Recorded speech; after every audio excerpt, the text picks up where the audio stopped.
नमस्कार, आप देख रहे हैं न्यूज इंडिया 24/7 और मैं हूं आपके साथ प्रीति चौहान। आजकल गुरु यानी कि टीचर बहुत तरीके के हैं और साथ ही पढ़ाने लिखाने का जो तरीका है वो भी अलग अलग तरीके का है। खासकर कोरोना के बाद आपने देखा होगा कैसे पढ़ाने लिखाने का जो तरीका है वो एकाएक बदल गया। हम पहले 1-to-1 क्लासेस करते थे, लेकिन कोरोना के बाद हमने डिजिटल वर्ल्ड में पढ़ना लिखना सीखा। किसी ने इमेजिन भी नहीं किया था। प्लस ऐसे वर्ल्ड में यानी कि डिजिटल वर्ल्ड में पढ़ना लिखना, तरह तरह के टीचर्स से पाला पढ़ना और अलग अलग तरीकों से पढ़ना, ये बहुत अलग सा अनुभव होता है। और ऐसे में अगर सब्जेक्ट बहुत हार्ड हो, हार्श हो, जैसे कि फिजिक्स हो, मैथ्स हो, तो बच्चों के तो पसीने छूट जाते हैं। लेकिन ऐसे में एक ऐसा नाम जो लगातार सुर्खियों में रहा, सोशल मीडिया पे ट्रेंड करता रहा, वो इसीलिए क्योंकि इनके पढ़ाने का जो तरीका है ना वो बड़ा ही अलग रहा है। नाम है उनका फिजिक्स वाला।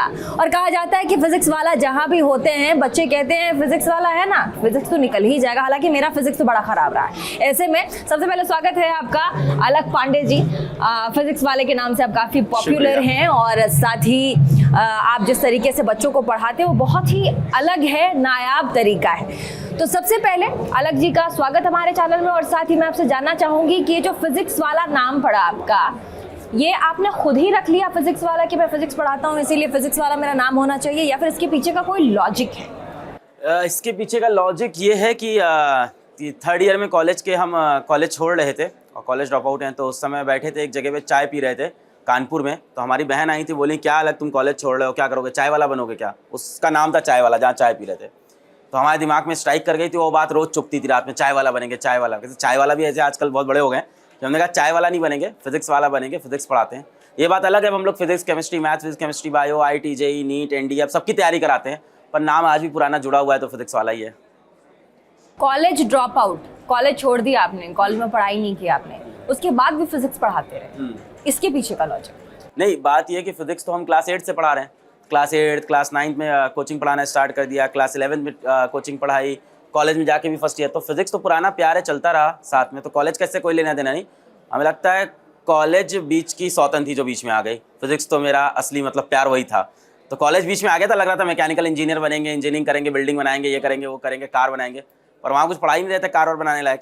तो वो तो सिखा रहे थे कि लास्ट 2-3 दिन में पढ़ के कैसे पास होते हैं, आखिरी दिन कैसे पेपर आउट हो सकता है, या इंपॉर्टेंट निकाल लो उसको पढ़ के जाके एग्जाम में लिखाओ, कुंजी आती है 25 रुपये की। तो हमने कहा ये तो नहीं करना है यार, फिजिक्स अच्छी पढ़ा रहे थे वही करते हैं, तो फिर वापस आके फिजिक्स पढ़ाने लग गए। आपको कभी भी, जैसे आप घर वाले, क्या होता है कि जब हम छोटे होते हैं, स्कूल में पढ़ते हैं, उसके बाद फिर हमारा 11th 12th ग्रेजुएशन, तो घर वालों को, जो परिवार वाले हमारे होते हैं, बड़ा उनका जो एक्सपेक्टेशंस होता है ना एकदम हाई होता है, इतना हाई कि बच्चों को प्रधानमंत्री बना देना चाहते हैं। ऐसे में जब आपने ये डिसाइड किया, ये डिसीजन लिया कि आप पढ़ाएंगे बच्चों को, घर वालों के लिए ये एक्सेप्ट करना, ये डिसीजन कितना मुश्किल था? कैसे मनाया आपने उनको? घर वालों के पास चॉइस नहीं थी, क्योंकि घर तो अपना था ही नहीं, घर तो बिक ही गया था। किराए घर पे रहते थे, स्लम एरिया में रहते थे, मम्मी ट्यूशन पढ़ा रही थी, तो उनको तो पैसा चाहिए था। तो उनको तो अच्छा था, बेटा पढ़ाओ, ट्यूशन घर में पैसा आ रहा है। अब उन्होंने ही मुंह में खून लगवाया था ट्यूशन पढ़वा के। अब उनको नहीं पता था कि ये मजबूरी में जो शुरू किया बाद में इसको मजा आने लगेगा। फिर हम धीमे धीमे टीचर बनने लग गए, तो सपोर्ट किया, मम्मी और बहन दोनों ने सपोर्ट किया, बहुत बढ़िया टीचर। पापा भी कह रहे थे टीचर बनो, बस ये कहते थे कि कुछ कर लो डिग्री उसके बाद टीचर बन जाना। किसी को इस चीज़ से ऑब्जेक्शन नहीं थी, क्योंकि घर में मम्मी भी टीचर थी, तो ये तो बढ़िया था, टीचर बनने पे कोई सपोर्ट रहा है। ये थोड़ा बहुत पापा का ऑब्जेक्शन था कि यार तुम अच्छी नौकरी नहीं कर रहे हो, अच्छे कॉलेज में गए हो, सरकारी कॉलेज में गए थे HBTI नाम से, तो सरकारी कॉलेज में हो, यहाँ से बढ़िया नौकरी मिल जाएगी, वो करो। ये क्या तुम कोचिंग पढ़ा रहे हो, ट्यूशन पढ़ा रहे हो, उसका क्या फ्यूचर होगा? पर मम्मी और दीदी और मम्मी का तो था कि अलग भाई तुम कुछ बहुत बड़ा करोगे जीवन में, करते रहो। So they always supported in this. तो इसके पीछे का लॉजिक ये भी हो सकता है क्योंकि आपके पिताजी, जो आपके फादर थे, वो काफ़ी चीज़ों में एक्सपेरिमेंट कर चुके थे और काफ़ी बार, मतलब जैसे ही वो किसी काम को करते थे तो शायद वो फेल हो जाते थे, सक्सेस नहीं हो पाता था। तो क्या ये डर था कि मेरा बच्चा फेल ना हो जाए क्योंकि मैं फेल हुआ हूँ? बहुत ज़्यादा डर था, बहुत ज़्यादा। ये डर उनका ख़त्म हुआ है आई थिंक 2018-19 में, जब यूट्यूब पे सब कुछ इस्टेब्लिश हो गया। उसके पहले तक उनको ये डर हमेशा से था कि जो गलतियाँ मैंने की हैं वो मेरा बेटा न करे। मेरे पापा ने ग्रेजुएशन नहीं किया, मैंने भी ग्रेजुएशन नहीं किया। एट द एज ऑफ 18-19 अपनी लाइफ से बहुत एक्सपेरिमेंट किया, हमने भी एक्सपेरिमेंट करना शुरू कर दिया। चेहरा भी कहीं कहीं मिलता है, ये मिलना ही चाहिए, बाप है अपने। तो उनको ये डर था कि ये मेरी कॉपी तो नहीं बन जाएगा लाइफ में। पर मुझे लगता है जो डिफरेंस था वो ये था कि मेरे पापा की जो मदर थी, मेरे पापा जब 6 महीने के थे तब वो डेथ हो गई उनकी, मेरी ग्रैंड मदर, मैंने देखा नहीं। पर मेरी माँ मेरे साथ है। तो मुझे लगता है ये एक बहुत बड़ा डिफरेंस, बाकी मैं और मेरे पापा में काफ़ी सिमिलरिटी है, एक बहुत बड़ा डिफरेंस ये है कि मेरी बहन और मेरी माँ मेरे साथ है, तो उन्होंने मेरे को काफ़ी बदल दिया, वरना हो सकता है मैं भी उस रास्ते पे चला जाता। देखिए, YouTube ऐसा प्लेटफॉर्म है या ऑनलाइन डिजिटल जो प्लेटफॉर्म है वो ऐसा प्लेटफॉर्म है जहाँ टैलेंट्स की कमी नहीं है, टैलेंट का भरमार है। आप वर्ल्ड वाइड लोगों से जुड़ जाते हैं, आप यहाँ बैठे हैं लेकिन आप देश के कोने कोने के टीचर से आप इंटरेक्ट कर सकते हैं, अपनी चीज़ों को रख सकते हैं, पा सकते हैं। ऐसे में अपनी जगह बनाना, अपने किए हुए चीज़ों के प्रति लोगों को आकर्षित करना, बच्चों को, खासकर यंग स्टूडेंट्स को जिनका मन बड़ा चंचल होता है, आप अगर एक चीज़ पढ़ा रहे हो, एक फॉर्मूला दे रहे हो, तो उनके पास एक दूसरा विकल्प भी होगा जो उससे कहीं आसान फॉर्मूला बता रहा होगा। ऐसे में कैसे आपने उस मार्केट को कैप्चर किया? एक्चुअली ये कहानी ना 2016 की है, और 2016 में ऑनलाइन कोई भी पूरा सिलेबस नहीं पढ़ा रहा था।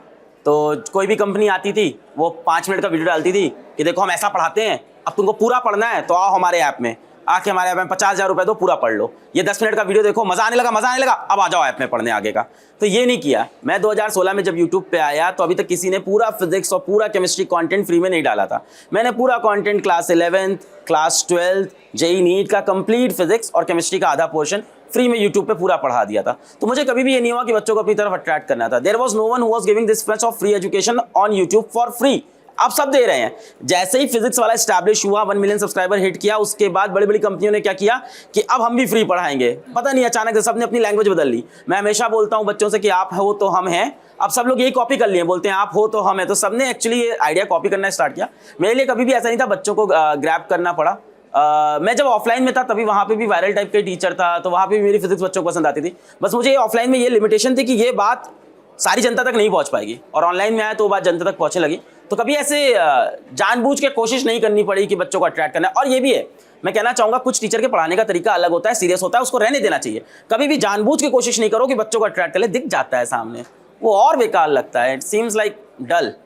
ऐसा कहा जाता है कि जैसे मेरे टाइम में मेरे मम्मी पापा तो खूब कहते थे कि ये देखो ये टॉपर, वो टॉपर, क्या खाते हैं ये लोग, कैसे खा खा के इतना ले आते हो। मुझे सही में पूछना है, ये जो टॉपर है क्या खा के इतना टॉप कर जाते हैं। हालांकि मेरे मार्क्स भी बहुत बुरे, बहुत अच्छे मार्क्स रहे हैं, लेकिन वो एकदम जिसको कहते हैं ना कि देश में अव्वल आना, है ना।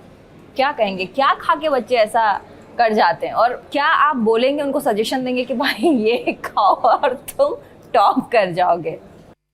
टॉपर की मुझे लगता है जो मेन निशानी होती है वो होती है उसकी कंसिस्टेंसी। मतलब बड़े प्रसिद्ध वर्ड होते हैं कि तुम फोकस नहीं हो, तुम मोटिवेटेड नहीं हो, तो यहाँ पास कंसिस्टेंसी एक चीज़ है जो दुनिया में किसी भी चीज़ को बीट कर सकती है। कंसिस्टेंसी का मतलब ये नहीं कि अच्छा करते रहना, कंसिस्टेंसी का मतलब ये है कि गिरने के बाद भी बार बार अच्छा करते रहना, अटेम्प्ट मारते रहना। हम लोगों ने जीवन में जिसने भी लाइफ में कुछ उखाड़ा है, मुझे लगता है प्रैक्टिस बोलते हैं। हाँ, इसको प्रैक्टिस भी बोल सकते हैं, बिल्कुल। और प्रैक्टिस में इंसान हारता रहे, बार बार उठता रहे, कितनी बार गिरेगा। तो मुझे लगता है बाकी एक आम बच्चा कैसे टॉपर बने, मुझे लगता है धोखा खा ले जीवन में, तो धोखा खाना सबसे अच्छा होगा। तो हालातों से धोखा खा लो, परिवार से धोखा खा लो, प्यार से धोखा खा लो, कहीं धोखा खा लो तो एक अंदर आग जल जाती है। और एक और इसमें बात है कि मेरे कॉलेज के टॉपर हो, कहाँ हो, अब क्या कर रहे हो, तो सो मैं तो कॉलेज का टॉपर नहीं हूँ, ड्रॉप आउट हूँ। तो आई डोंट थिंक कि being a topper is something that can actually fetch something in long run. Of course एक अच्छी जगह है, उस टाइम पे टॉप करने में मजा आता है, बड़ी बात होती है, पर being consistent is more important in being a topper. होता है क्या है, बच्चा है कि स्कूल में टॉप करता है, फिर कॉलेज में टॉप नहीं किया, फिर लाइफ में ओके रह गया। एक बच्चा मेरे जैसा है, इसने स्कूल में ठीक किया, फिर कॉलेज में ड्रॉप आउट कर दिया, then he is doing something in life. तो कंसिस्टेंसी ज्यादा इंपॉर्टेंट है apart from being topper in at a one place. अच्छा, एक चीज बताइए, हर एक संस्थान का अपना एक टैगलाइन होता है। तो आपका शायद पढ़ाने का जो अंदाज था, जो टैगलाइन था, वो था कटेगा तभी फिजिक्स पढ़ेगा, शायद यही कुछ था। कटेगा तभी फिजिक्स पढ़ेगा, ऐसा कुछ था। ये क्या था कि नहीं, इसके पीछे का ये क्या था? कटेगा मतलब क्या कटेगा? मतलब प्यार में तेरा कटेगा, प्यार में धोखा कटेगा तेरा। तो इससे जो फिजिक्स पढ़ रहा है उससे क्या लेना देना था? उससे लेना देना कुछ नहीं है। क्या होता है कि देखिए एक बात है, इसको ये बहुत सेंसिटिव टॉपिक है, इस पे आराम से बात करनी चाहिए हम लोग को, इसीलिए मैंने पूछा है। बहुत अच्छा किया आपने। अभी क्या होता है, लेट अस सपोज कि क्लास में कुछ बच्चे हैं, वो 18-19 साल की एज है, उनके इन्फैक्चुएशंस होते हैं, उनको अपोजिट जेंडर में इंटरेस्ट होता है, and they fall in all those things, ठीक है। और उनको हो जाता है एक दूसरे से अट्रैक्शन, प्यार मोहब्बत समझने लगते हैं उसको, वो ठीक है। अब उस पे दो ओपिनियन है। जो पहला ओपिनियन, पुराना ओपिनियन था, वो है एक पुराना टीचर, ऑर्थोडॉक्स टीचर, जो बोलेगा प्यार व्यार में कुछ नहीं रखा है, बच्चों इस उम्र में प्यार नहीं होता है, ये सब धोखा है, तुम्हें नहीं करना है। एक है कि अब उससे क्या वो बच्चा क्या सोचेगा, अरे आपको क्या पता प्यार क्या होता है, हर इंसान ही कहता है तुम्हें क्या पता, हमें हुआ है, आपकी उम्र थोड़ी है। अब एक तरीका ये था कि उससे दूर होकर उसको डांटो और उसको एकदम रिजेक्ट कर दो। दूसरा तरीका ये उसके लेवल पे आ जाओ, उसके दोस्त बन जाओ। तो हम घुस गए इंस्टाग्राम में, देखा बच्चे क्या चल रहा है आजकल। अच्छा फेसबुक में फेसबुक में खूब बच्चे जुड़े हुए हैं इंस्टाग्राम पे, तो हम देखते हैं अच्छा क्या चल रहा है ऐसे। फिर हमने कहा इनको इनकी भाषा में समझाते हैं। तो मैंने इनको इनकी भाषा में समझाया कि तेरा भी कटेगा, फिर तू भी फिजिक्स पढ़ेगा, तो एक दिन तो तेरा कटना ही है, उसके बाद फिजिक्स पढ़ना है, इससे अच्छा शुरू से पढ़ाई स्टार्ट कर दो। सो थोड़ा सा आपको उनसे रिलेट करना पड़ता है। वैसे टैगलाइन अब ये नहीं है, ये फेमस ज़्यादा हुई। टैगलाइन हम लोग की है कि पढ़ लो चाहे कहीं से, सिलेक्शन होगा यहीं से। अच्छा, ये पहले था टैगलाइन, कटेगा तभी पढ़ेगा। ये एक लाइन थी, मैंने टी शर्ट पे प्रिंट कराई, थोड़ी वायरल ज़्यादा हो गई, कई पेजेस ने इंस्टाग्राम के उठा ली, उसमें मिलियन मिलियन व्यूज हो गए, मिलियन मिलियन लाइक्स हो गए, तो थोड़ा पॉपुलर हो गया ये। ऐसे ही मैंने तो क्लास में निकाली थी। तो एक कैरेक्टर जनरेट करना होता है और साथ ही चीज़ों को रिलेट करना होता है। एक होता है लड़कियों को रिलेट करके स्टूडेंट्स को पढ़ा देना, क्योंकि अब ऐसा है कि स्टूडेंट्स को ज़्यादा मज़ा आता है, खासकर लड़कों को। जैसे कि आपने कैरेक्टर जनरेट किया था, उसका नाम था बबीता, पुष्पा, सुषमा, जहाँ तक मैं गलत नहीं हूँ। नहीं सही, एकदम बढ़िया। हाँ। कैसे किया आपने, क्यों किया आपने, इसके पीछे क्या था? आपको लगा कि ये हिट हो जाएगा? ये नहीं लगा था हिट हो जाएगा।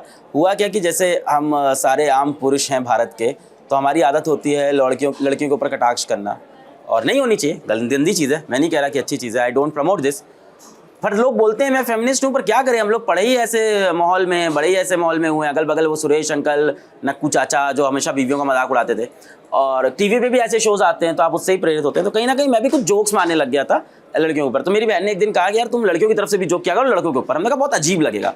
तो उसने कहा ऐसा करो, तुम एक फीमेल कैरेक्टर बना लो जो तुम्हारी इमेजिनरी गर्लफ्रेंड हो, और वो तुमको रिप्लाई करे हर बार जब भी तुम लड़कियों पे जोक मारो, तो वो लड़कों पे जोक मारे। तो हमने एक नाम बनाया बबीता करके, और पता नहीं वायरल हो गया। उसकी तरफ से हम रिप्लाई देते थे कि नहीं अलग, कि तुम गलत बात कर रहे हो, अलग मैं तुमसे आज से बात नहीं करूँगी, तुम लड़कियों का मजाक उड़ाते हो, और लड़के भी तो धोखेबाज होते हैं, और लड़कों को देखो कहाँ पढ़ते हैं, बोर्ड में सारी लड़कियों ने टॉप किया इस बार। तो वो फीमेल एम्पावरमेंट का एक रास्ता था, और मुझे लगता है कि जिस मकसद से बनाया था वो मकसद सक्सेसफुल हुआ। थोड़ा साइड में दूसरा मकसद हो गया कि वो मेरी एक इमेजिनरी गर्लफ्रेंड बन गई बबीता, और हमारी पर्सनल लाइफ में दिक्कत होने लगी। शायद टिंडर पे ट्रेंड भी करने लगी थी कि शायद ये वही बबीता जिसके साथ अलग जी डेट मैं नहीं गया कभी टिंडर में, तो मुझे नहीं पता है। ये तो था, लेकिन ये टिंडर वाली है शायद, ऐसा कुछ था ना उस समय बबीता जी को लेके। मुझे नहीं पता, मैं बच्चों के लिए एक रास्ता और नहीं खोलना चाहता टिंडर का। अच्छा, पढ़ाने का अलग तरीका है ना, क्योंकि आप अलग अलग तरीके इख्तियार करते हैं, बताते हैं। आपके पूरे डिजिटल प्लेटफॉर्म को अगर हम देखें, जहाँ तक हमारी रिसर्च है, 15 मिलियन से ज़्यादा अलग पांडे यानी कि फिजिक्स वाला के फॉलोअर्स हैं, और इनको फॉलो करते हैं 15 मिलियंस। इसमें आप पढ़ाते क्या है, क्यों 15 मिलियंस, मतलब इतना huge, 15 millions is a huge, कैसे? हमें लगता है एक चीज़ जो मिसिंग थी भारत के अंदर IIT JEE और नीट की परीक्षा के लिए, वो ये थी कि लोग बहुत ही ये सोचते थे कि बहुत एडवांस लेवल से पढ़ाई करानी है, या टीचर सोचते थे कि मुझे अपना भौकाल दिखाना है कि मुझे कितना आता है। तो फिजिक्स वाला PW ने ये चीज़ बदली। हमने कहा कि हम बेसिक से पढ़ाएंगे, बच्चों के लेवल से पढ़ाएंगे, और कहीं ना कहीं बच्चा बन के पढ़ाया हम लोग ने। वो एज ओल्ड चीज़ें छोड़ दी कि तेरा IIT में सिलेक्शन नहीं हो सकता, तू तो इस लायक नहीं है, या इस तरह की कि तुम लोग तो कभी IIT में जा ही नहीं सकते हो, तुम तो कभी गवर्नमेंट मेडिकल कॉलेज में पहुंच ही नहीं सकते। उसको छोड़ के हमने हर बच्चे से कहा कि तुम जा सकते हो, यू आर नो डिफरेंट, और कोई बात नहीं, तुमने बचपन से बहुत ज़्यादा पढ़ाई नहीं की, अभी 3 साल बाकी हैं। तो बच्चों के साथ बहुत ज़्यादा प्यार, और बच्चों को अपना दोस्त समझना, बच्चों की रिस्पेक्ट करना, और उनके ट्रेंड में मिल जाना कि वो हंसी मजाक कर रहे हैं तो उनके साथ हंसी मजाक करके कहना कि देख भाई ये सब मुझे भी आता है, अभी पढ़ ले ध्यान से। तो वो एक चीज़ मिसिंग दिखी मुझे, और वही हम लोग ने किया, मुझे लगता है। तो ये काम कर गया। एक और चीज़ जो काम की वो हमें लगता है कि क्वालिटी एजुकेशन को हम लोग ने फ्री रखा जहाँ तक हो सकता था यूट्यूब पे, और जो कोर्सेज हम लोग ने डिज़ाइन किए वो पहली बार ऐसा हुआ था कि IIT का कोई कोर्स है जो 4000 रुपये में IIT की तैयारी करा रहा है, और कोई नीट का कोर्स है जो 4000 रुपये में नीट की तैयारी करा रहा है। तब तक डिजिटल वर्ल्ड में जो तैयारी होती थी वो होती थी, आप मान के चलो 50 से 60,000 रुपये की। तो आप समझ रहे हैं, कोई लेके आया है 1/10 1/20 प्राइस, तो वो भी एक बहुत बड़ा रेवोल्यूशन था। और उसके अंदर क्वालिटी भी मेंटेन रखी हम लोग ने, टीचर्स भी अच्छे अच्छे लेके आए, वही लेके आए जो नामी के नामी इंस्टीट्यूट में पढ़ाते थे। एंड आज मैं फिर बोलूँगा, मैं बहुत तहे दिल से शुक्रिया हूँ हमारे शुरुआती दौर में जुड़ने वाले हमारे साथ टीचरों का। उन्होंने जो मचाया है, मतलब लाइक वाओ। आपके इंस्टीट्यूट को, मतलब जहाँ भी आप पढ़ाते हैं, आपने कोटा में भी शायद खोला है, ऑनलाइन आप क्लासेस देते ही हैं डिजिटल पे, तो ऐसा कहा जाता है कि आपके जो भी फॉलोअर्स हैं, जैसे कि मैंने 15 मिलियंस बताया, उससे ज़्यादा ही होगा, मैं ऐसा जो आपके राइवल्स हैं, जो कोचिंग संस्थान हैं ऑनलाइन प्लेटफॉर्म पे या फिर दूसरे प्लेटफॉर्म पे, उनका कहना है कि फिजिक्स वाला यानी कि अलख पांडे ज़्यादातर एंटरटेनमेंट में घुसा रहता है और एंटरटेन करता है छात्रों को, नाच गाना एक्टिंग यही सब रहता है, इसीलिए वहाँ यही सब होता है, पढ़ाई वहाँ होती नहीं है। इसके पीछे का क्या लॉजिक है? नहीं, इसके पीछे कोई रीज़न होना चाहिए। अब आप बोलो कि आप कोई आपका ओपोनेंट बोल दे कि आप हमसे अच्छा इंटरव्यू करती हैं क्योंकि आप इतना अच्छा कोट पहन लेती हैं, या ऐसा होता है कि आपके बोलने का तरीका थोड़ा अलग है। इसका कोई रैशनल लॉजिक नहीं है। रैशनल लॉजिक तब होता है जब आप बोलते हैं फिजिक्स वाले से बच्चों का सिलेक्शन नहीं हुआ है। सेलेक्ट हो रहा है बच्चा, 10,000 बच्चा सेलेक्ट हो गया पहले साल के अंदर ऑनलाइन से, वो रेवोल्यूशन दिख नहीं रहा है किसी से। अभी 300 बच्चा 99 परसेंटाइल पार किया है अभी आईआईटी के अंदर, वो दिख नहीं रहा है। नीट के अंदर भारत में सबसे ज़्यादा ऑनलाइन डॉक्टर्स, ऑनलाइन कोर्स से डॉक्टर हम लोग ने बनाया पिछले 2 साल में, और ये बात मैं एकदम गर्व से बोलता हूँ। और इस साल भी बनाएंगे। अभी नीट का पेपर हुआ, रिजल्ट आया नहीं है। I am damn sure physics वाला से ज़्यादा डॉक्टर्स कोई नहीं बनाएगा। तो आप रैशनल में बात करो। आप तरीके, मैं कई बार कहता हूँ कि इससे फर्क नहीं पड़ता आपने रास्ता क्या लिया, फर्क इससे पड़ता है मंजिल कौन सी पहुंचे। तो मैं बोलता हूं रास्ते बदलो, मंजिल नहीं। अब आज का बच्चा जो है, ठीक है, आप मत इंटरटेन करो उसको, तो जाएगा फिर वो रील्स में देखेगा, आपसे गंदा कंटेंट देखेगा। इससे अच्छा आप उसको इंटरटेन भी करो, उसको पढ़ाओ भी और उसको समझा भी दो कि कहां तक सही है और कहां तक नहीं है। तो वो लाइन आपको खींचनी होती है, वो हमने खींची है। अब आपको नहीं हम, अच्छा एक और चीज़ ये भी होती है, बहुत ही जेन्युइन बात एकदम बोलते हैं कि आप बचपन में जब किसी कॉम्पिटिशन में पार्टिसिपेट करते हो और आप हारते हो, तो आप फिर अपनी कमी के बजाय सामने वाली कमी निकालते हो कि यार उसने चीटिंग की थी, गेम में चीटिंग हुई है। तो अब आप सिलेक्शन में जीत नहीं पा रहे हो, तो आप ऐसे बोल रहे हो कि चीटिंग हुई है, उसने काला कपड़ा पहन लिया था, या उसने सफेद जूता पहन लिया था तो इसलिए वो जीत गया। आपको ट्रोल करने के लिए हर किसी को एक रीज़न चाहिए, तो वो रीज़न ट्रोल तो हमें नहीं कर पाएंगे अभी, इतना आसान नहीं है। हमारे बच्चे हमारी पावर है, तो इतना आसान नहीं। जब तक हम खुद से कोई गलती नहीं करेंगे, खुद से शैतान नहीं बनेंगे, तब तक कोई भी सामने वाला ट्रोल नहीं कर सकता। बच्चे हम लोग को बहुत प्यार करते हैं। अच्छा, कि बहुत महत्वपूर्ण सवाल है, पढ़ाना और चकल्लस तरीके से पढ़ाना, चकल्लस करके पढ़ाना, दोनों में कितना चकल्लस क्या होता है? चकलसी। देखिए, प्लेटफॉर्म पे लेके आना इतना बड़ा चैलेंज नहीं रहा। मैं बता रहा हूँ, प्लेटफॉर्म जो ऐप बना है वो 2020 में बना है, और जब तक ऐप बना है तब तक ऑलरेडी 2 से 3 मिलियन बच्चे जुड़ चुके थे ऑनलाइन। तो प्लेटफॉर्म पे लाना कभी चैलेंज नहीं रहा है कि उसके लिए चकल्लस करके पढ़ाना, तो टीचर खुद ही चकल्लस होता है अंदर से, उसको अब चुल होती है, उसको ऐसे ही करने का मन होता है तो ऐसे ही पढ़ाता है। और मैं वही कह रहा हूँ ना कि आपको इस जनरेशन को अगर समझना है, देखो 2 रास्ते हैं। एक होता है जो हम लोग का होता है कि हमारे ज़माने में ऐसी पढ़ाई होती थी, अब तो टीचर ऐसे हो गए, एक ये होता है। दूसरा ये होता है कि you accept evolution, you accept evolution की हर जनरेशन जो आ रही है वो आपसे बेटर। जवाब उसी वाले टोन में जो अभी आपने कहा। नहीं, ये जवाब वैसे ही दीजिए आप। कि हमारे ज़माने में तो ऐसा होता था, शर्मा जी पढ़ाते थे हम लोग को, तुम लोग क्या ये हंसी मजाक कर रहे हो, ये क्या होता है, कार्टून बना। तो दूसरा रास्ता क्या होता है कि यू एक्सेप्ट दी एवोल्यूशन। मैं हमेशा बोलता हूं कि जो बच्चे मैं पढ़ा रहा हूं वो मुझसे तेज निकलेंगे। एक होता है कहना कि हमारे जमाने में, नहीं भाई, आपका जमाना गया, जो नया जमाना है उसको एक्सेप्ट करो। So except things. और मुझे लगता है कि आगे आने वाली जनरेशन मुझसे तेज निकलेगी, और लोगों को लगता है कि उसके अंदर ये खामी है, वो इस तरह की हरकतें करती है, ऐसी हरकतें वैसी हरकतें करती है। I think that's the part of evolution. उसको आप रोक नहीं सकते, तो उसका आप पार्ट बन जाओ और उसके अंदर जितनी हो सकती है कचरा साफ करके सफाई कर दो। जैसे बहुत गंदी रील्स आती हैं या बहुत ही चीप रील्स आती हैं, रील्स तो काफी पॉपुलर है। तो हमारी रील्स में एक्सपेरिमेंट है, हमारी रील्स में सेल भी है। आईटी सेल का तो क्या बोलूं, मैं ही हूँ अपनी आईटी सेल। मैं चलता फिरता खुद ही एक आईटी सेल हूँ अपने आप में। आईटी सेल आप मैनेज करते हैं? क्या मैनेज करते हैं? अपने आईटी सेल को आपने कहा? आईटी सेल का मतलब इंफॉर्मेशन टेक्नोलॉजी सेल। हाँ, मैं हूँ। हमारी पूरी पीडब्ल्यू कंपनी पूरी इंफॉर्मेशन टेक्नोलॉजी पे है। जो इल्ज़ाम की आप बात कर रहे हो मैं बखूबी समझ रहा हूँ। वो इल्ज़ाम ये चलता है कि आप कैंपेन्स चलवाते हो अपने दूसरों से, और आप लोगों को पैसा दे के अपने लिए वीडियो बना लेते हो। तो भाई मैं आपसे कहना चाहूँगा कि आप भी बनवा लो अगर आपको ऐसा लगता है। तो पैसा देने से कभी भी ऐसे वीडियो नहीं बनते हैं। ये तो मतलब नहीं है ना, लोग एक्सेप्ट नहीं कर पा रहे हैं कि कैसे रेवोल्यूशन हो रहा है। लोग एक्सेप्ट नहीं कर पा रहे हैं कि कैसे किसी प्लेटफॉर्म को बच्चे इतना प्यार कर रहे हैं। तो आप रीजंस पे जाओ ना। इनफैक्ट आप उसको गिराने, किसी सामने वाले को गिराने से अच्छा होता है आप रीजंस ढूंढो और खुद को इंप्रूव। तो आप रीजन सबसे पहले ढूंढो कि पीडब्ल्यू में क्या है। बहुत तगड़ा टीचर पढ़ाता है, 12-12 घंटे लाइव पढ़ा रहा है टीचर, पसीना आ रहा है, यूट्यूब पे खड़ा ये है, 12-12 घंटे पढ़ाया, कई बार पढ़ाया टीचर्स ने, एग्जाम से एक दिन पहले खड़े रहते हैं हम लोग। दूसरा रीजन ये है कि जो कोर्स आप 50,000 के बेच रहे हो, आप बेचो 4,000 में, देखो फिर आपके कैसे नहीं वीडियोस बनते हैं, सारे बच्चे आपके फैन हो जाएंगे, वीडियोस बनाएंगे। तो आपको सोसाइटी के लिए कुछ करना पड़ता है। अब आज मैं आपसे बोलूं कि योगी आदित्यनाथ जी के, हमारे सीएम जी के कितने चैनल्स पे वीडियोस फ्लोट कर रहे हैं, तो फिर आप क्या बोलोगे आईटी सेल है? नहीं, फैन फॉलोइंग है उनकी, बच्चे लोग प्यार करते हैं उनको, उन्होंने ऐसा काम किया है। सो ये सिंपल सा फंडा है कि अगर आपकी इतनी फैन फॉलोइंग है, लोग आपको इतना प्यार करते हैं, तो उसका कुछ रीजन होगा।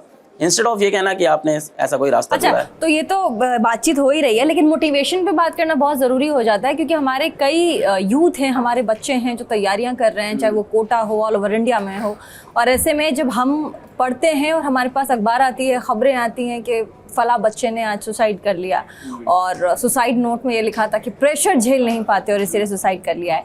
ऐसे में आप अलग, क्योंकि आप पढ़ाते हैं, आप स्टूडेंट भी रहे, पढ़ाने से पहले तो आप स्टूडेंट थे। ऐसे में उस उस मेंटल टॉर्चर को, उस डिप्रेशन को, कभी ऐसा कुछ एक्सपीरियंस हमारे साथ शेयर कीजिए कि आपके पास कोई ऐसा बच्चा आया हो, आपने देखते ही पकड़ लिया और ये डिप्रेशन में है, और आपने उसको बाकायदा दूर किया हो। और इसके साथ ही आप उन बच्चों से क्या कहेंगे जो डिप्रेशन में हैं और सोचते हैं कि अगर नहीं हुआ तो घर वापस नहीं जाना, भले ही जान दे देनी है, सुसाइड कर लेना है। हमारे देश में इस वक्त जो बच्चे हैं उनका जो मेंटल टॉर्चर, क्योंकि कोविड के बाद आप देख लीजिए डिजिटल प्लेटफॉर्म पे सारी पढ़ाइयाँ हो रही हैं, ऐसे में 1 to 1 पूछ नहीं पाते, पढ़ाई का दबाव इतना ज़्यादा है, कंपटीशन का माहौल इतना ज़्यादा है कि उनको लगता है कि कैसे भी करके यार कुछ नहीं, माँ बाप के नज़रों में तो बस हीरो बन जाना है। इसको कैसे कम किया जाए? क्या मतलब ऐसा, सबसे पहले ये बताइए, कभी आपने किया ऐसा? कोई आया बहुत ज़्यादा, रहा? यही मैं बता रहा था कि जब ये हुआ कि इंस्टाग्राम पे रील्स और यूट्यूब के शॉर्ट्स हैं, तो हमने फिर से यही फैसला लिया। एक तरीका तो है कि बोलो ये सब बहुत गंदी चीज़ है, दूसरा तरीका है फिर अंदर घुस के कचरा साफ करो। तो हम लोग घुस गए साइंस के एक्सपेरिमेंट्स के, हम लोग ने शॉर्ट्स बनाए, बहुत वायरल हुए वो, फिर मोटिवेशनल शॉर्ट्स बनाए, वो बच्चे बहुत पसंद करते हैं अब, तो फिर उस पर ही वर्क किया, फिर मोटिवेशनल स्टोरीज सुनाने लगे, बच्चों को बहुत पसंद आई। और उससे अभी कल ही की बात है, परसों की, नीट का एग्ज़ाम हुआ था और मैं ट्रैवल कर रहा था उस टाइम, मैं फ़्लाइट से आया था और एयरपोर्ट पे लैंड किया, 4 से 6 की फ़्लाइट थी और पेपर 5:20 खत्म हुआ। मैं बाहर निकला हूँ, मैं सड़क पे खड़ा हुआ, मैंने सबसे पहले एक वीडियो बनाया बच्चों के लिए कि जिन बच्चों को लग रहा है कि वो जीवन से हार गए, बेटा ये हार नहीं है, हारता वो है जो ट्राई नहीं करता है, जिसने ट्राई किया वो हारा नहीं है, अभी दूसरी बार फिर चढ़ेंगे। फिर मैंने बोला कि यार ऐसे तो तुम बोलो फिर क्या, जो भगत सिंह थे, जो हमारे सुभाष चंद्र बोस थे, ये हमारे फ्रीडम फाइटर्स है, यार ये अंग्रेज के सामने नहीं झुके, तुम नीट के पेपर के सामने झुक जाओगे क्या? तो आई ऑलवेज ट्राई कि जैसे ही पेपर हो या पेपर पास आए तो बच्चों को लगातार मोटिवेटेड रखते हैं। एंड मैं अपनी स्टोरी से बहुत बच्चों को बोलता हूँ कि तू क्या फेल हुआ है जीवन में, एक नीट का पेपर नहीं निकला, एक जेई का पेपर नहीं निकला, कितने परसेंट नंबर आए, 20%, 10%। यहाँ आपके सामने वो व्यक्ति बैठा है जिसने सेकंड ईयर के बाद थर्ड ईयर का पेपर नहीं दिया है कॉलेज का। यहाँ आपके सामने एक व्यक्ति बैठा है जिसने अपनी इंजीनियरिंग कंप्लीट नहीं की, जो 12th पास बैठ के आज ये चला आ रहा है। सो देयर इज नथिंग कि एक पेपर से आप कर सकते हैं तो कोई भी कर सकता हाँ, है। एक पेपर से डिसीजन नहीं लेना चाहिए कि एक पेपर खराब हो गया तो सब खराब हो जाएगा। मैं भी तो फेल हुआ क्लास 9th में, क्लास 10th में। क्लास 10th में मुझे मैथ्स नहीं आती, मैं फेल हो जाता था। पर क्या आज मतलब ये चीज़ मैटर कर रही है? नहीं मैटर करती लॉन्ग टर्म में। मैं बार बार बता रहा हूँ कि वापस फेलियर वो है ना जो ट्राई करना बंद करे, और सक्सेसफुल वो इंसान है जो हर बार निकल के फिर से बोले कि अपन फोड़ेगा, अपन करेगा। शिक्षा व्यवस्था में आपको लगता है कुछ बदलाव करने की ज़रूरत है, अमेंडमेंट्स करने की ज़रूरत है? आपको अगर लगता हो कि हाँ ये चीज़ अगर हो जाए तो हमारे देश में बच्चों का जो भविष्य है, या फिर भविष्य के साथ साथ जो रास्ता है वो थोड़ा सा आसान हो जाएगा, है ना, वो थोड़ा सा ठीक हो जाएगा और उनको एक सही दिशा मिलेगी। करिकुलम अपडेट करना चाहिए। खैर मेरे हाथ में इतनी पावर है नहीं ये सब चीज़ों की। अब जो करिकुलम चला आ रहा है 2000 में, वही 2022 में पढ़ा रहे हैं। फिजिक्स की किताब में आज वही। अब लोग बोलेंगे कॉन्सेप्ट थोड़ी बदल जाएगा, लॉज। मैं मान रहा हूँ लॉज नहीं बदलेंगे, पर आप अपडेट तो करो चीज़ों को। आप वो चीज़ें पढ़ाओ जो ट्रेंड में है। भाई आज बच्चों को नौकरी किस चीज़ से मिलती है? उनके मेंटल एप्टीट्यूड से मिलती है, कहीं ना कहीं उनके क्वान्टिटेटिव एनालिसिस एप्टीट्यूड से मिलती है ना, उनके वोकल स्किल से मिलती है। ये सब चीज़ें की बहुत कमी है और सिलेबस अपडेट नहीं हो रहा है लंबे टाइम से। टेक्नोलॉजी इतनी आगे बढ़ गई है, उसके बारे में बातें नहीं हो रही हैं। तो मुझे लगता है कुछ सिलेबस को अपडेट करने की ज़रूरत है। और दूसरा मुझे लगता है कि हम जो पढ़ रहे हैं और जिस तरह की नौकरी हमें करनी है उसमें बड़ा फासला है अभी इंडियन एजुकेशन सिस्टम में। मतलब हम लोग को पढ़ाया कुछ और जा रहा है और लास्ट में जब आप नौकरी के लिए इंटरव्यू में बैठते हो तो वहाँ पूछा कुछ और जा रहा है। अच्छा, है ना। आप देखो यहाँ पे जितने भी लोग होंगे, आई थिंक मेरे ख्याल से 50% इंजीनियर्स होंगे, पर आज वो 50% इंजीनियर्स क्या कर रहे हैं आप पूछो तो कोई ऐसा होगा जो बैच प्लानिंग में शामिल होगा, कोई ऐसा होगा जो एकेडमिक प्लानिंग में शामिल होगा, कोई ऐसा होगा जो ऑपरेशंस देख रहा होगा। किसी ने कॉलेज में सिखाया ऑपरेशन? वहाँ तो लेथ मशीन सिखा रहे हैं। So why are you not updating the syllabus according to the needs of the job? और उसी फील्ड में हम लोग भी अब काम कर रहे हैं। तो अपना नेक्स्ट टारगेट यही है कि बच्चों को नौकरी तक पहुँचाएं, जॉब दिलवाएं। तो आपकी जो अब स्ट्रैटेजी है वो पढ़ाई के स्तर को, मतलब जिस तरीके से पहले तो आप जैसे एग्जाम की प्रिपरेशन करवाते थे, अब क्या है कि जॉब के या कैसे आसानी से आपको जॉब मिल जाए, उस दिशा में प्रिपरेशन करवाना, ये कह रहे हैं? हाँ बिल्कुल, कि कैसे आसानी से आपको जॉब मिले, भले ही आप किसी कंपनी में जाके नौकरी करो, भले ही आप अपने दोस्तों के साथ एक नई कंपनी बनाओ, भले ही आप खुद की एक नई कंपनी बनाओ, भले ही आप कुछ नया खुद का शुरू करो, या आप कहीं क्रैक करो, कहीं बाहर, जो भी है, हाँ किसी तरह से आप पैसा कमाना शुरू करो जीवन में। वही सबसे कहीं ना कहीं तो बच्चों को वही चाहिए ना, एंड दी एंड हम सब पढ़ रहे हैं ताकि कहीं ना कहीं अपनी जीवनी चला पाएँ, और उसके बाद समाज का भला बाद में आता है, पहले इंसान अपना करता है तब समाज का। तो हाँ, उसकी तरफ PW लगा हुआ है, फिजिक्स वाला लगा हुआ है। आई थिंक अगले 2-3 महीने के अंदर कुछ बड़ा होने वाला है इसमें भी। तो फिजिक्स वाला जब छोटा था, 10th में था, 8th में था, तब क्या बनना चाहता था? एक्टर। टीचर कैसे बन गए? एक्टर बनने वाला जो सपना देखे कि मैं बड़ा होके हीरो बनूंगा, वो टीचर कैसे बन गया? इतना यूनिकॉर्न, और यूनिकॉर्न का मालिक कैसे? कोई भी आप भारत का अच्छा एक्टर उठा लो तो जरूरी नहीं कि वो अच्छा टीचर हो, पर आप भारत का सपनों पे पानी फेर लिया आपने, क्या किया? नहीं फेरा। तो फिर कैसे? नहीं फेरा, जी रहे हम वही जिंदगी। तो आप भारत का कोई भी बड़ा एक्टर उठा लो तो हो सकता है अच्छा टीचर ना हो, पर भारत का आप कोई भी बड़ा टीचर उठाओ, वो बहुत अच्छा एक्टर निकलेगा। टीचर का काम क्या है? वही लाइन किताब में लिखी आप भी पढ़ सकते हो, मैं भी पढ़ सकता हूँ, सामने बच्चा भी पढ़ सकता है। अब टीचर बनना इसी बात पे डिपेंड करेगा कि हम दोनों में से कौन उसको बेहतर समझा पाएगा, बेहतर उसको ड्रामेटिक्स कर पाएगा, बेहतर उसके ऊपर एक कहानी बना पाएगा, और अपने शब्दों में उसको इनलाइट करके सिखा पाएगा। तो आई थिंक टीचर अपने आप में एक मल्टी टैलेंटेड पर्सन होता है। वो एक नॉलेजेबल इंसान भी है, उसके अंदर ड्रामेटिक स्किल भी है, वो सिंगर भी बन जाता है, वो मदर भी बन जाता है, प्यार भी करता है, वो फादर भी बन जाता है, स्ट्रिक्ट रहता है। तो टीचर के अंदर तो अनगिनत क्वालिटीज़ है। तो बोलते हैं गुरु तो भगवान के बाद दूसरा रूप होता है, तो उसको तो सब आना ही चाहिए। तो एक्टर का जो सफर था वो भी अभी भी है अंदर है पर बोलता नहीं, लोग डर जाते हैं यहाँ। पर अब मुझे लगता है जो हम कर रहे हैं वो एक्टर बन के हम नहीं कर सकते थे जीवन में, और ये जो रेवोल्यूशन भारत में हम लेके आए इसी को आगे बढ़ाएंगे। तो आई थिंक एक एक्टर बनने से ज़्यादा शायद भगवान ने यही डिसाइड किया हमको इसी तरह से कंट्रीब्यूट करना हो, और ये जर्नी शायद ज़्यादा मज़ेदार है। है। अगर आप एक्टर बनेंगे आगे, क्योंकि अभी भी आपके अंदर है कि आप एक्टर बनना चाहते हैं, अभी भी कौन सा कैरेक्टर है जो प्ले करना चाहेंगे आप एज ए? मुझे हीरो नहीं बनना है। विलन बनेंगे आप? चलेगा, विलेन भी चलेगा। कौन सा विलन? कैसा भी, मतलब मेरे कहने का मतलब है मेरे को कोई ऐसा नहीं है कि मेरे को लीड रोल चाहिए, मुझे एक साइड में भी रोल चाहिए। 5 मिनट का डायलॉग अच्छा खासा भी मिल जाए कि आपको ये बोलना है इस तरह के, तो उस तरह का एक्टिंग तो पसंद है। वो हुआ ना कीड़ा कि अपने अंदर ये है कि बस मिटा लेनी है, कि मैं थोड़ा सा भी बोल लूं बस आ जाऊं कि हाँ मैंने कर लिया, बस कर लिया, दैट्स इट। ड्रामेटिक्स करनी है इन शॉर्ट आप कह सकते हैं। वो मैंने इस नुक्कड़ नाटक किए हैं कॉलेज में, स्टेज प्लेस किए हैं, और मुझे वही चीज़ करने का मन है। ऐसा नहीं है कि अपन शाहरुख खान बनना चाहते हैं, of course not like that. खैर अब खत्म हो गया, बच्चों ने ऑलरेडी इतना प्यार दे दिया है, तो एक्टर बनने का सपना इसी में पूरा हो रहा है। तो अब पढ़ाई के साथ साथ एक्टिंग वहीं पे जारी है, तो उसी में चल रहा है। कोई एक ऐसा सवाल और जवाब जो आप सीधे सीधे अपने दर्शकों को, क्योंकि यूथ आपको देखेगा और देश में आपको पता है कि हमारे देश में यूथ अभी कितना ज़्यादा ऑनलाइन प्लेटफॉर्म पे अवेलेबल है, क्या कहना चाहेंगे? अभी एक स्टूडेंट से मिला था, वो पूछ रहा था, वही सवाल रिपीट करते। तो एक स्टूडेंट अभी पूछ रहा था कि मैं जब भी लाइफ में कुछ आगे अचीव करना चाहता हूँ तो मुझे अपनी पुरानी गलतियाँ याद होती हैं और पुराने फेलियर याद आते हैं। और ऐसा होता है कि हम क्लास 8 में अच्छा नहीं कर पाए तो हम क्लास 10 में कैसे अच्छा करेंगे, या हम 12th में नहीं अच्छा कर पाए तो हम लाइफ में कैसे अच्छा करेंगे। तो मैंने फिर आंसर उसको अभी यही दिया था बच्चे को कि आप जब बाइक लेके घर से बाहर निकलते हो तो आपकी बाइक कभी ख़राब हो जाती है, तो आप क्या करते हो, उसको मैकेनिक से बनवा लेते हो और फिर आगे बढ़ जाते हो। क्या आप सोचते हो कि आपकी बाइक कल ख़राब हो गई थी, परसों ख़राब, तो आप उससे इमोशनली अटैच नहीं होते। स्टेप बाय प्रोसेस को आप ब्रेक करते हो, जहाँ गलती हुई उसको सुधारते हो आगे। तो लाइफ में भी यही होता है कि जहाँ पे आपका फेलियर हुआ उसको सुधारा, क्या गलती थी उसको जोड़ा, फिर आगे बढ़ जाए। अगर आप पीछे हमेशा देखते रहोगे, अभी मैंने एक दिन बच्चों से ये भी बोला कि आप गाड़ी में देखो, जब गाड़ी चलाता है इंसान तो सीधे देख के चलाता है, रियर मिरर में देख के नहीं चलाता है, बहुत कम रियर मिरर में देखता है। तो अगर आप पूरे टाइम रियर मिरर में देखते रहोगे तो सामने से आगे फिर से एक एक्सीडेंट होने वाला है। सो अच्छी बात है कि आप सामने देखो, लाइफ में आगे बढ़ो and keep moving forward, be consistent, improve your mistake, take small steps. The most important thing is कि छोटे छोटे स्टेप्स लेते रहो, जीतते रहो। एक सवाल आखिरी जो मैं पूछना चाहूँगी आपसे, हमारे देश में क्योंकि हम बहुत आगे बढ़ रहे हैं, देश काफ़ी विकास कर रहा है, लेकिन ऐसे में क्या होता है कभी जो स्टूडेंट्स की डिमांड होती है, जो उनके सवाल होते हैं कभी कभी, क्योंकि मेरा भी पाला पड़ ही जाता है कभी कभी, तो उनका कहना होता है कि माँ पापा को, अपने पेरेंट्स को समझाना कभी कभी बहुत मुश्किल हो जाता है।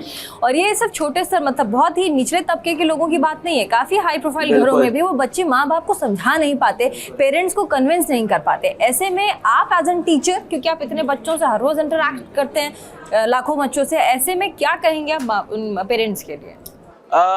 पेरेंट्स के लिए कहना है यार, बच्चों पे ट्रस्ट करो, उनको आप मौका दो और उन पे इन्वेस्ट करो। Instead of investing on mutual fund, instead of investing कि बैंक में अपन पैसा डबल कर लेंगे, इस कंपनी में लगा देंगे, बच्चों पे पैसा लगाइए, अंधा लगाइए, वहाँ से जो रिटर्न आने वाला है आपने कभी इमेजिन नहीं किया होगा। और दूसरी चीज़, उनको चॉइस दीजिए अपने मन का करने का, उनको चॉइस दीजिए अपना रास्ता। अब आपको लगता है कि वो गिर जाएगा, उसको चोट लग जाएगी, वो अच्छा नहीं कर पाएगा, तभी तो सीखेगा भाई। आपने जीवन में जो भी बनाया है, जितने भी सक्सेसफुल पेरेंट्स मुझको सुन रहे हैं, आपने जीवन में जो भी बनाया है, गिर के, चोट लग के, गलतियां करके, आप नहीं गलती करते हो क्या? हम लोग को पता है ना हकीकत कि हम आप भी बहुत गलतियां करते हैं, हमने भी बहुत बुरे काम किए, आपने भी किए होंगे, पर उसके बाद हम लोग उस पर सोचते हैं, उसको इंप्रूव करते हैं। तो बच्चों को भी उनकी ज़िंदगी देनी चाहिए और उनको ये चॉइस, ये इंडिपेंडेंस। हाँ, जब बच्चा आपका गिरे तब हाथ पकड़ने के लिए खड़े रहना चाहिए कि बेटा मैं अभी हूँ, तुम्हारे लिए अभी भी जान लगाऊंगा, फिर खड़े हो, फिर लड़ो। तो keep motivating them and keep inspiring them with your stories. आपके कोचिंग संस्थान में जो आप पढ़ाते हैं, ऐसे में कई बार एलिगेशंस लगे टीचर्स को लेकर के, टीचर्स इधर चले जाते हैं, उधर चले जाते हैं, और उसको लेकर के आपने भी कई सवाल खड़े किए हैं सोशल प्लेटफॉर्म पे। कई चीज़ें हैं, इसको डिफाइन कीजिए, क्योंकि टीचर्स आपके एसेट हैं, वो बच्चों को पढ़ाते हैं। तो पीडब्ल्यू के साथ एक चीज़ अच्छी रही कि जिस इमोशन के साथ मैं बच्चों से जुड़ा, और शुरुआती दौर में जो टीचर हम लोग ने जोड़े साथ में, उन सब के सेम इमोशन थे। तो शुरुआती दौर में मेरे साथ एक बायोलॉजी के टीचर तरुण सर, फिजिक्स के केमार सर, केमिस्ट्री के पंकज सर आए, राजवंत सर आए, समाप्ति मैम आए, ऋषभ चौबे, मनीष दुबे, मतलब जितने भी टीचर, संयम बडोला, जितने भी टीचर जुड़े, नाम मैं लेता जाऊँ कभी ख़त्म नहीं होंगे, और माफ़ करना जिनके नाम नहीं ले पाया। तो उन सब के अंदर इंटेंशन सेम था। शायद हम लोग का स्क्रीनिंग प्रोसेस ऐसा था तब कि हम लोग देखते थे किसका इंटेंशन कैसा है। तो हमारे साथ ये दिक्कत बहुत ज़्यादा नहीं हुई कि टीचर के जाने की, आने की। बच्चों का प्यार इतना था और टीचर को मज़ा आता है ना। आप सोचो ना, टीचर को भी लग रहा है कि उसको करोड़ों बच्चे प्यार कर रहे हैं, तो आई थिंक वो पैसा छूट जाता है। हम लोग ये भी बोलते हैं ये पीडब्ल्यू है, यहाँ पैसा नहीं, बच्चों का प्यार चलता है। तो ये सारी चीज़ें ना उनके दिलों में चली गई है। तो इट्स लाइक एक नेशनलिज्म की फीलिंग है टीचर्स के अंदर कि हम जो कर रहे हैं हम बहुत अच्छा कर रहे हैं, देश को सर्व कर रहे हैं। तो उस फीलिंग के आगे पैसा नहीं आता है उनके, और उनके आगे आई थिंक 10-10 करोड़ के ऑफर आए होंगे हमारे टीचर्स के सामने, तो वो नहीं चाहते। उनको लगता है नहीं, सब वर्थ नहीं है, जो ये प्यार मिल रहा है ये नहीं छोड़ सकते किसी भी कीमत पे। ठीक है, आप जहाँ थे, फिजिक्स वाला जहाँ था, अलग पांडे जहाँ था, वहाँ से फिजिक्स वाला बनने तक का सफ़र और एक यूनिकॉर्न से जुड़ने तक का सफ़र कितना आसान रहा और क्या क्या चैलेंजेस आए? मतलब आसान किस तरीके से रहा और इसमें मुश्किलें क्या क्या आई? मुश्किलें तो हर चीज़ में आती रहती है, नज़रिए पे होता है। मुझे तो आसान लगा क्योंकि मेरा गोल क्लियर था। अभी तो आपको एक्टर बनना था। हाँ। गोल कहाँ से क्लियर हुआ? ये तो आप बन गए टीचर। नहीं बताया तो क्लास 8 से ट्यूशन। रटाया आंसर नहीं चलेगा सर। बिल्कुल नहीं चलेगा। क्लास 8 से ट्यूशन पढ़ा रहे, क्लास 9 में कोचिंग पढ़ा रहे, क्लास 11 एक्चुअली कहानी, अब समय मिले तो कहानी और सुनाए ना। क्लास 11 में गए थे कोचिंग पढ़ाने पहली बार, तो अचीवर्स एकेडमी थी, ये क्लास 11 की बात है। तो उन्होंने झूठ बोल के इंट्रोड्यूस कर दिया कि ये टीचर है, पढ़ाओ। तो मैंने वहाँ पे पढ़ाया क्लास 11 में कोचिंग में, और ग्रेविटेशन का टॉपिक पढ़ाया। तो 11 बच्चे थे, उन्होंने कहा बहुत मज़ा आया, बहुत मज़ा, एकदम दीवाने हो गए।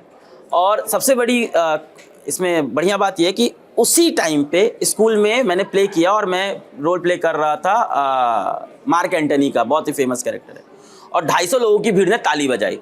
अब आप समझ रहे हो उस एज में एक बच्चे को डिसीजन लेना है कि ये तालियां तुम्हारे लिए ज़्यादा इंपॉर्टेंट है क्या ये बच्चे जिनको तुमको पढ़ाया है। तो ये डिसीजन वहाँ पे हुआ। तो मुझे लगा नहीं, इनकी लाइफ में मैं चेंज ला पाया हूँ। एज एन एक्टर मैं इतना चेंज नहीं ला पा रहा हूँ। लोगों की तालियां मिल रही, लोग अप्रिशिएट कर रहे हैं और बोल रहे हैं अलग पांडे तुम तो क्या एक्टिंग करो यार, तुमने आज मचा दिया, तुम हाथ में लाश लेके आए थे। मार्क एंटनी जूलियस सीजर की बॉडी लेके आता है स्टेज पे, और उसके बाद मैंने एकदम रुलाने वाला रोल था कि I came here to bury Caesar, और एक तरफ बच्चों को ग्रेविटेशन सिखाया। तो मुझे लगा यहाँ से मैं ज़्यादा वैल्यू ऐड कर पा रहा हूँ किसी के जीवन में, तो मैंने ये रास्ता चुना। वहाँ से ही क्लैरिटी। हाथ में काफी टैटूज नजर आ रहे हैं, इधर भी कुछ लिखा हुआ, कोई फॉर्मूला है ये बताइए जरा। आइंस्टीन साहब का मास एनर्जी इक्विवेलेंस है कि लोग बोलते हैं कि mass converts to energy, energy converts to mass. तो मैं बोलता हूँ ऐसा नहीं है, मास एनर्जी, हम सब एनर्जी का ही एक फॉर्म है। ऐसा हम लोग के वेदों में भी लिखा है कि हम सब क्या है, एनर्जी हैं। तो mass is a form of energy मैं बोलता हूँ। तो इस तरह के टैटूज हैं थोड़े बहुत हाँ बॉडी पे।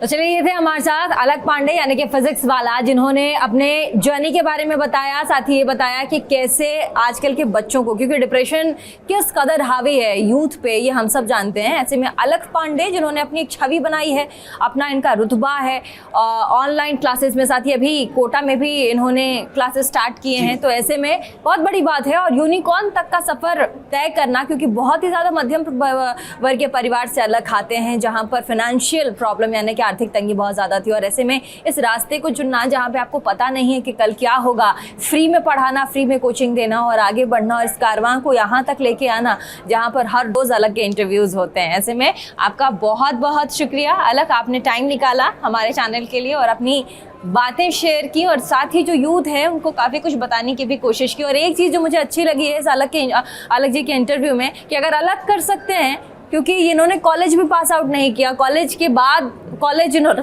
इन्होंने किया ही नहीं। तो ऐसे में इनका कहना है कि अगर मैं कर सकता हूँ, मैं आगे बढ़ सकता हूँ, मैं जीत सकता हूँ, तो आप भी कर सकते हैं। और याद रखिए कि जीतता वही है जो प्रयास करता है, जो प्रैक्टिस करता है, जो हारता नहीं है, जो निरंतर आगे बढ़ता जाता है। और यही आपके साथ भी अप्लाई होता है। एक लाइन मैं भी ऐड कर बिल्कुल देता हूँ बिल्कुल, करिए कि ना प्लीज। जो भी लोग आज स्ट्रगल कर रहे हैं लाइफ में, और जैसे मैम बता रही हैं फाइनेंशियली बहुत ही वैसे परिवार से थे, बहुत ही ज़्यादा दिक्कत थी। फाइनेंशियली स्लम में रहते थे हम लोग, साइकिल से ट्यूशन पढ़ाने जाते थे, पापा साइकिल से तेल बेच रहे थे और प्रोडक्ट्स बेचते थे। तो और उस टाइम मेरे सपने बहुत बड़े थे। तो मुझे लगता है जितने भी लोग अभी स्ट्रगल कर रहे हैं, परेशान हैं, आप सपना बहुत बड़ा देखो। और एक बड़ी अच्छी लाइन है कि जो भी आज आपके सपने में है, कल वो हकीकत में होगा, और जो भी आज आपकी औकात में नहीं है, कल वो आपकी जेब में होगा। वाह, क्या बड़ी बात है। जो भी आज आपके औकात में नहीं हो, कल आपको जेब में होगा। लेकिन होगा तब जब आप प्रयास करेंगे, जब आप मेहनत करेंगे।